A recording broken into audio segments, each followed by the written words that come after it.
So today I want to kind of self-reflect my real estate journey over the past like 6 years and kind of tie in how that plays with my W-2 income and just my thoughts about how my purchasing power I felt like went down or my money doesn't get me as far, right? So this is kind of alluding to like inflation.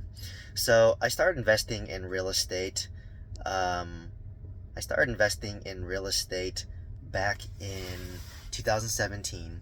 And back in 2017, I was probably making around $180,000. Fast forward to today, I'm still making around about $190,000 because I moved from the Bay Area, which is a higher cost of living. They pay more, to Southern California, which they pay less. But it's safe to say my income since 2017 has kind of hovered around $180,000 ish, right? Give or take, plus $10 or $20,000, right? And then, so back in 2017, I bought my first house for $825,000, 4% down.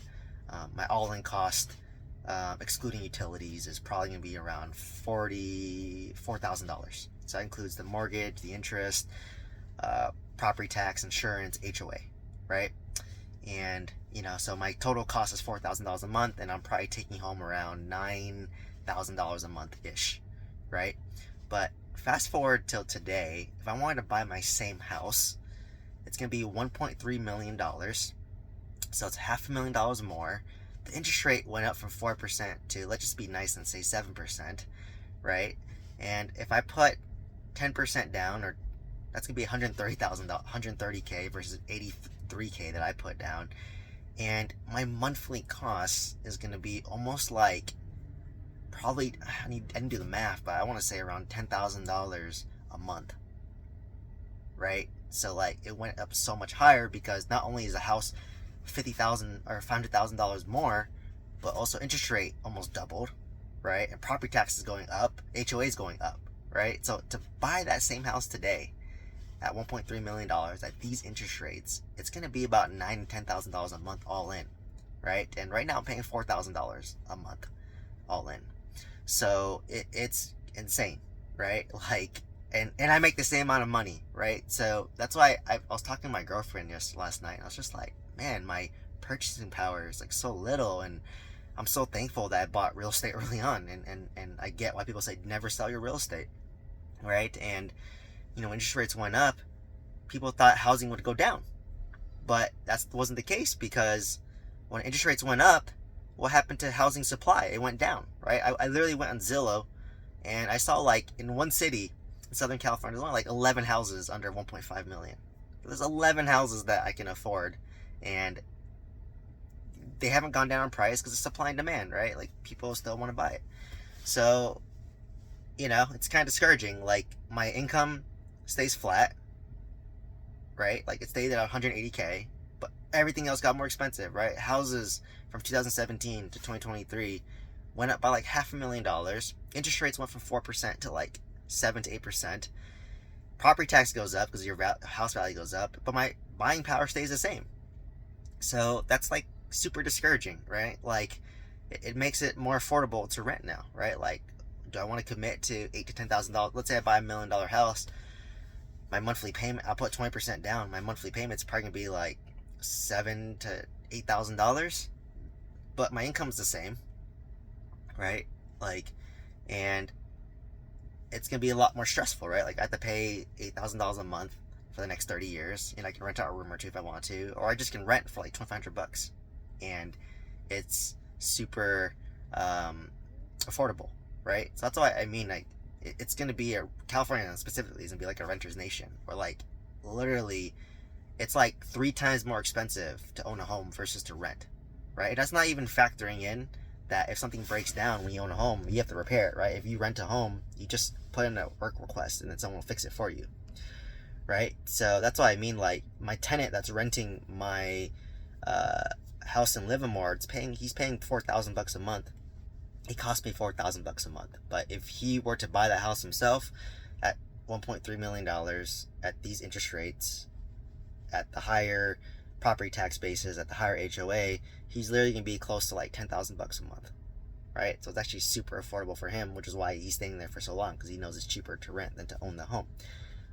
So with that, because things get more expensive, and houses are more unaffordable, rent's going to go up organically, right? So like every 2 years I'm going to raise the rents, not by a lot, but like just enough to like cover my higher cost, right? Because insurance costs more, HOA costs more. So so that's why I'm at that crossroad now where like, well, things are not affordable right now, right? Like, average price of a home in Southern California is 1.2 million. Interest rates probably like 7.5 to 8%.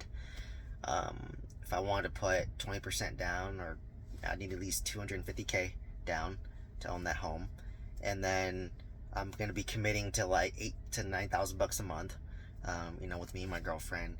And the gamble is, all right, buy it now. Maybe interest rates will go down, and I can refinance and lower my rate from 7.5% to like whatever 4 or 5% if it ever goes back down there. Because like I think a lot of people are kind of assuming that like, oh, when interest rates go down, housing price will go down. I'm like, I don't think that's gonna be the case. When interest rates go down, housing price is gonna go up, right? Like when interest rates went up, I feel like houses just kind of stagnated. They didn't go down. It didn't want to go up. Like back when interest rates were like less than 3%, they list a home for like $1 million and it would sell for like 1.3, like 300,000 over asking, because of this, that's such low interest rate of like less than 3%, you can afford more home, right? But when interest rates went up to like 8, housing prices went down a little bit or just stagnated, or that you're not bidding over asking for the most part, right? Like for the most part, whatever price is listed is what you're going to pay. Unless other people want it, you might overbid it a little bit, right? So it's a little bit more unaffordable, but the moment interest rates drop down again, people are going to jump back in, right? So it's a gamble. Like, do I want to buy a house now, commit to $8,000 to $9,000 a month, and then refinance later when housing prices go down, and maybe my rate would be like, I'll be all in for $5,000 a month, which is much more reasonable, right? So that's kind of the struggle that I'm with. And what I've kind of come to the realization is, I guess whenever you're ready to buy real estate, just buy it, right? Like if you're ready to buy a house, just buy it, and then ride it out for the long term. Hold it for at least 10 plus years, and within that 10-year window, when interest rates drop, just refinance it, and now it's hopefully more affordable, right? But the issue is, in Southern California, if you were to rent it out, it's not as like affordable. If you were to rent it out, the rents that you get will not cover your costs, or your cash flow negative. So it has to make sense for you to live into it, right? That's why I don't like about Southern California as much. Is like, okay, if they leave and I want to rent it out, the rents I'm getting, it's going to be not enough to cover the cost of the house, right? So that's why I'm like debating back and forth. So I'm like, like, do I just want to buy some like single family homes in like Huntsville, Alabama, where I own one?